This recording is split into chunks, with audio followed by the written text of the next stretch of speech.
Thomas arrived at Maithwaite Station. He had to collect a special podium for Sir Topham Hatt to stand on. "Look," Thomas cried to Emily. "Sir Topham Hatt will make a speech when they uncover my statue." "Who says it's going to be your statue?" Emily huffed. "You'll see," said Thomas, and he wheeshed away.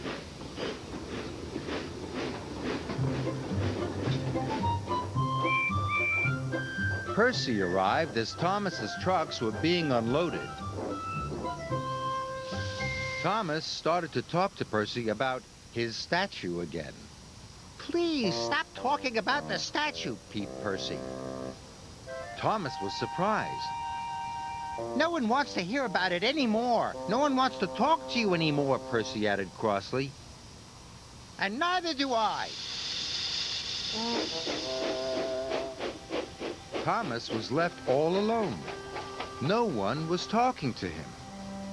Thomas felt very sad. Thomas steamed toward Tidmouth Sheds. It had started to snow heavily, but Thomas kept going as fast as he could. He had to try to put things right with his friends. But when he arrived at Tidmouth, Sir Topham Hatt was there. He looked worried. "The tracks to Peel Station are blocked. None of you will be able to get to the ceremony," he said sternly. "I'll clear the tracks," tooted Thomas. "I don't want any of you to miss the party." The other engines were very surprised. They knew Thomas didn't like wearing his snowplow, and clearing the tracks would make Thomas late to see his statue. But Sir Topham Hatt was pleased. "You must work very hard, Thomas," he boomed. "There's a lot to do." Thomas steamed off. He could not let them down. Thomas felt silly for showing off. No wonder no one was talking to him. There was still a lot of tracks to clear.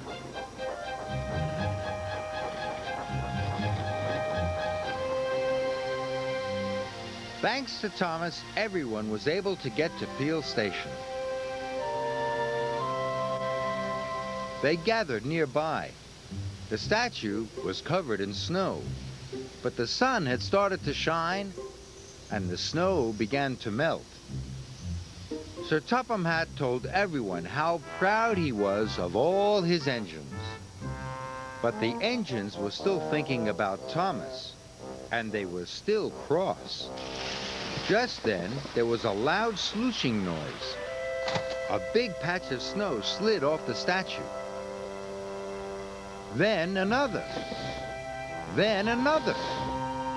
The last of the snow fell to the ground. The engines were so surprised. "That's not Thomas," gasped Gordon. "No, it's of all of us," peeped Percy. Everyone was very excited. Then Thomas pulled up. He was very surprised when he saw the statue.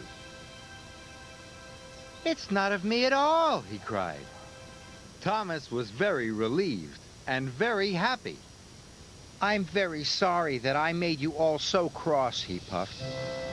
"I think this statue of us all is the best statue that could ever be."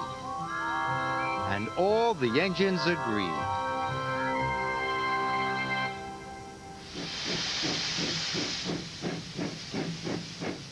Sometimes when Thomas is thinking, he puffs out a cloud of steam. Look carefully at the shape Thomas makes with his steam.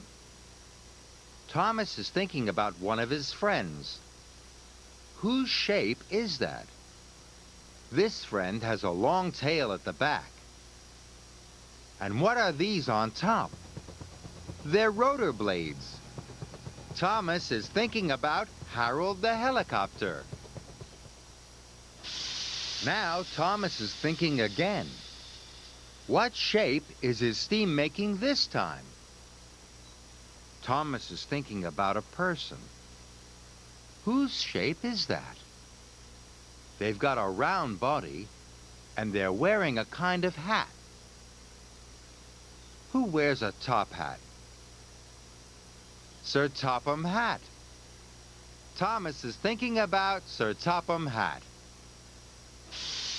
Thomas is thinking again. What shape will his steam make this time? Thomas is thinking about a place. What place is this shape? It has a curved roof and lots of arches. Of course. Thomas is thinking about his favorite place. Home. It's Tidmouth Sheds. Well done, Thomas.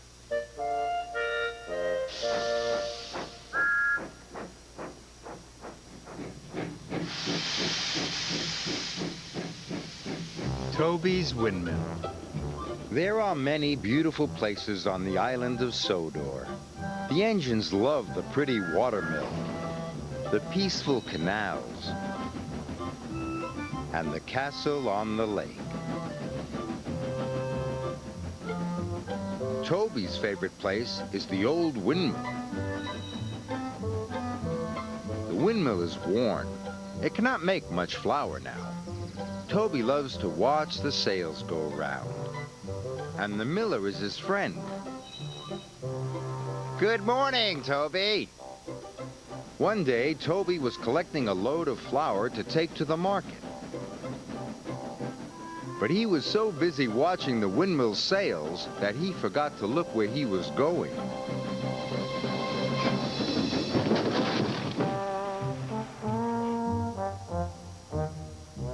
All the flour was ruined, and the miller was upset. If I can't sell my flour, I'll have to shut down the windmill. I'm sorry, sighed Toby. Harvey arrived to put the trucks back onto the track. Toby was sad. What will the miller do if his mill shuts down? It's a shame, said his driver, but we must hurry, Toby. There's a storm on the way. Toby couldn't sleep that night. It wasn't the thunder and lightning that kept him awake. He was still worrying about the miller. That stormy night, the old windmill was struck by lightning.